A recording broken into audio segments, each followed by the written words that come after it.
Getting along with in-laws, I mean, I know you're sitting on your computer right now or looking at your phone and saying, oh my gosh, I have a story to tell. But so do a lot of people. And today I am reacting to in-law stories from hell. Basically, the bottom line is boundaries. So let's jump into these stories and how boundaries are a necessity.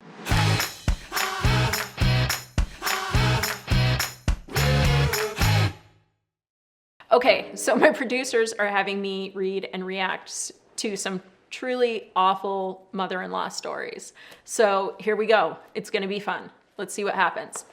Okay, my husband and I had a destination wedding in the Bahamas. My mother-in-law is notoriously cheap and would only fly down for 2 nights. So she arrived the day before our wedding and went home the day after. Okay, fair enough. You only want to spend 2 days in the Bahamas, like that's your choice. On our wedding day, there was no official reception, but our group of about 10 people sat outside for the rest of the afternoon, drinking and generally having a good time. Fast forward to that night, husband and I finally get to our suite around 9 p.m. and we are excited to enjoy our wedding night together, alone. Understandably, I hope so. Around 10 p.m., our room phone rings.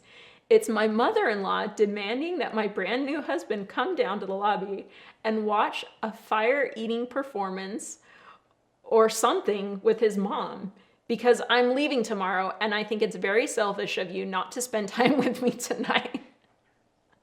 My husband explained that it was his wedding night. Okay, that's a good boundary, right? Like with in-laws, so often there are boundaries being crossed. So he's putting his foot down. He's saying, it's my wedding night. And he wanted to spend it with his wife, which prompted his mother to snap. Oh, give me a break. It's not like tonight is extra special. We all know kittens and below is no virgin. I have lots more, but that one is my favorite because it really sets the tone for things to come. Okay, so that's terrible. That's terrible. If you have any other terrible in-law stories, feel free to share them below. But what do you do in this situation, right? I mean, they handled it so well. Like the mother-in-law was being ridiculous, and sometimes people are ridiculous, and they set a boundary and they just let her own that. And she showed her true colors. So here's the thing. I have this saying about people, relationships, that I expect people to act like people, right? I expect people to act the way that I know them to be.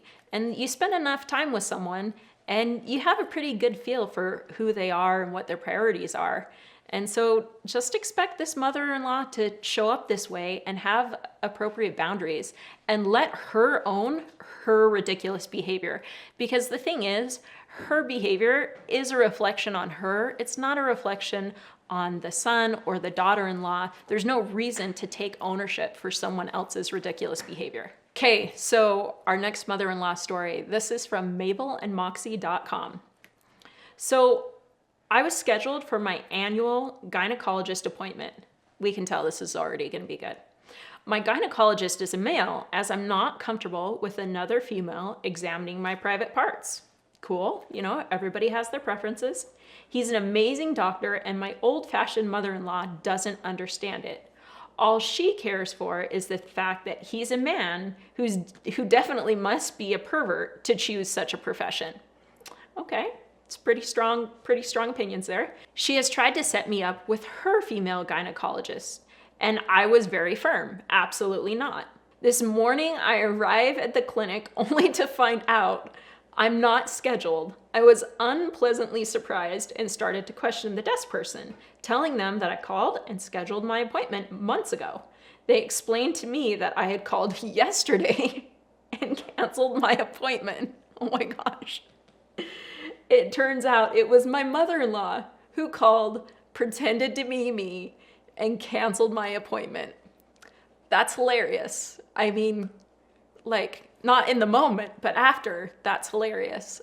And to have to continue to interacting with a mother-in-law who, once again, oversteps such huge boundaries.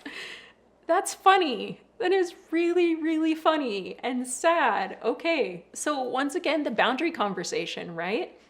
How do you handle that? I love you. I care about you as a person, but it is not okay for you to cancel my doctor's appointments. You do not have any say over what doctor I visit.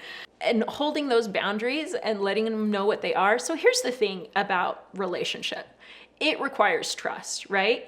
Any relationship, not just in a romantic relationship, with friends, with children, like there needs to be a level of trust.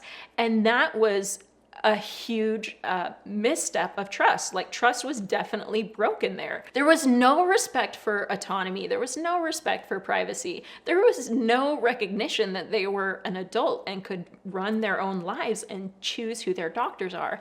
And I think that so often can happen with parents, right? Where even though it wasn't her child, it was her son-in-law, presumably, but it was her daughter-in-law, that they are older and so they are the authority figure, which is absolutely not true. And so having that conversation of like, if it is beneficial, like giving the benefit of the doubt to have the conversation, right? So trying to have the conversation of like, you really overstepped your bounds and you broke trust with me, and I want to have a connected relationship with you. I want to trust you, but I can't do that if these sort of things are happening. So having that conversation is super beneficial if the other person is willing to hear you.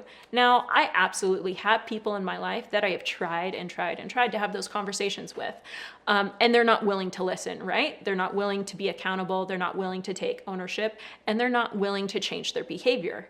That is okay. We just know where that person fits in our life. And if they can't be as close or as connected or as involved in our lives because of the lack of trust, that is okay. All right, so we have one last fun story from Reddit, and it's titled, "What is your mother-in-law horror story?"